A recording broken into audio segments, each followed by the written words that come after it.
يؤذون الله ورسوله لعنهم الله في الدنيا والآخرة وأعد لهم عذابا مهينا.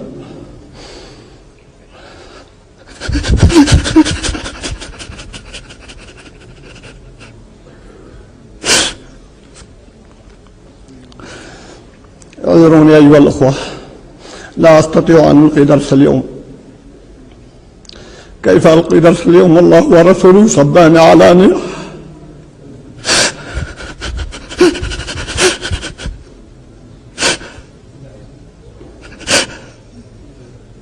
So, is this the new face of YouTube moderation? Well, maybe. This is Nasser al-Almar weeping over some tweets that someone made. So how offensive were these tweets? Well, they were offensive enough for about 14,000 Saudis to form a Facebook page calling for his death for these tweets. As of Friday, over 14,000 people have joined a Facebook group called The Saudi People Demand the Execution of Hamza Kashgari. This must have been really offensive stuff, right? Offensive enough for Malaysia to send back the tweeter, that's Kashgari, to Saudi on a private plane with no due process to possibly face a death sentence. These tweets must have been monstrously hateful stuff. Well, actually, these were the tweets. I love many things about you and hate others, and there are many things about you I don't understand. I won't bow in front of you, I won't kiss your hand. Instead, I will shake it as an equal. And no Saudi women will go to hell because it's impossible to go there twice. And this is Nasser al-Almar weeping over these tweets, calling them the worst thing that he had ever read. Yes, as we speak, a man in Saudi faces possible death over these 3 tweets. Now this is the fundamental problem for YouTube, that have now apparently started enacting this clause that forbids you from offending people's religions. If this really is the case, then this is the new face of YouTube moderation. And this is the new standard of what might be categorized as the most abhorrent religious hate speech on YouTube. I mean, we're not just talking worthy of being banned, we're talking worthy of being executed style hate speech. Now I know what you're about to say. Don't be ridiculous, Thunderfoot. You did all those Draw Mohammed Day things. You know, Draw Mohammed Day 1 and 2. You burned over 40,000 copies of the Quran. And those must have been flagged silly by these people of hypersensitive dispositions to being offended by even the most mild of criticisms. And YouTube allowed them to stay up. And yeah, you're right. But there seems to have been a change in YouTube policy of late from an open and free forum towards the Nasser al-Almar type moderation. Within a few hours I had 4 videos flagged down with no chance of appeal. Further, YouTube assured me that their professional team of moderators reviewed these videos and impartially came to the conclusion that they did not conform with YouTube's stated policy. You have got to be shitting me. One of these videos, the best emotional porn, was so vanilla it could have offended no one. And yeah, I know what a lot of you are thinking. What the hell? The best emotional porn got taken down for hate speech. That was a bloody good and bloody unoffensive video. You've got to be kidding me. Well, no. And yeah, there's a list of things you can do at the end of this video to help. 2 of the other videos specifically dealt with the issue of free speech and religion, with the last one being news and commentary on current affairs. Look, rules like if you're ultra-sensitive to criticism, then you can get anything you want removed from YouTube as hate speech is unworkable.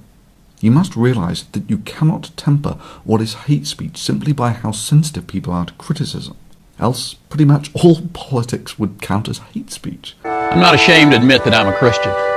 But you don't need to be in the pew every Sunday to know that there's something wrong in this country when gays can serve openly in the military. Sure, I believe the Bible is exactly what it is. It's the word of revelation to us from God himself. Just take a look at these tweets, YouTube. Would these count as hate speech? Yet they're clearly deemed as hateful by thousands of people. Take a look at this picture, YouTube. Is this hate speech? Yet there are millions who would find this unacceptable in that the men have not grown beards to honour a desert god and the women are not covering their faces. Do you want Islam to take over the rest of the world? Of course I want it to, and it will.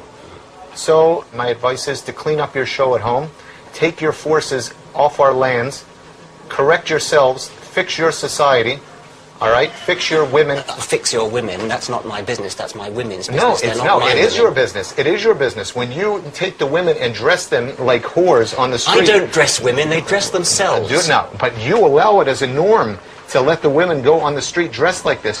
What's going on with your society? This was one of the points raised in the video Amenakin, Censoring for Islam, a video that was subsequently taken down for terms of service violations.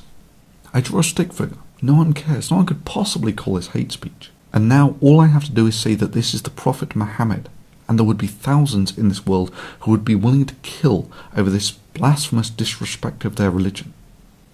Take a long, hard look, YouTube. Is this really going to be the new bar for clear hate speech on this forum? This is exactly the point that I was making with Draw Mohammed Day 2 Needs You, the video which YouTube's professional teams of moderators deemed to be hate speech according to YouTube's stated policies. Personally, I don't think it's so, YouTube. I think it's this guy, who lives in Malaysia. There's a great amount of diversity and religious freedom here that a lot of people just don't see because they're more focused on thinking that everywhere where there is a majority of Muslims, it must be some sort of suppressive state. But it's not the case here in Malaysia. And yeah, that's the same moderate Islamic country that deported someone without due process to face a possible death sentence over 3 vanilla tweets. And I can quite possibly see how a moderator in such a country might have a somewhat different interpretation of YouTube's stated policies. What makes me think that it's this guy? You see, at the same time these videos were flagged, this guy was boasting on his YouTube front page that Thunderfoot's video about Amenakin, now removed for terms of service violations, Allah Akbar. And secondly, all of these flaggings occurred at pretty much the same time, and in among them were 2 privacy complaints against 2 videos of mine that documented this Muslim guy hunting for my dogs and then dropping my dogs to an Islamic organization. I also wonder what the Muslim Student Association on that campus would believe about a faculty member endorsing these sort of bigoted opinions, which is why I sent every single one of them your videos, your statements, with your name attached. And now he's filed a complaint saying that I'm violating his privacy. You've got to be shitting me, YouTube. But ultimately, it will be your actions, say for instance whether you reinstate the videos or your lack of them, that will tell us whether this was merely a oversight by a overzealous moderator or a legitimate expression of YouTube's policies. And to those of you who don't like seeing this sort of video, I fully agree. I get no joy out of making this sort of thing at all, and I would far rather be making actual content than getting dragged into the details of how this forum is moderated. But please understand, on the open forum of ideas, the robust ideas of rationality will win over ancient voodoo. Many religions understand this to the point where criticism of their religion is forbidden by their religion. That is, for them they would far rather sidestep this whole contest of ideas thing on the open forum where they know they will lose, and instead play the battle of censorship where they might win. If the battle against censorship is not fought, then channels like this, indeed all criticism of religion, is simply engaging in a race for extinction. You've got to fight this sort of thing. And if you agree with this video, please take a moment to leave a comment below to let YouTube know what you think about this. Favourite this video and email it to a friend. And sure, if you think any of the videos below don't come even close to hate speech, mirror them and post them as a reply to this video.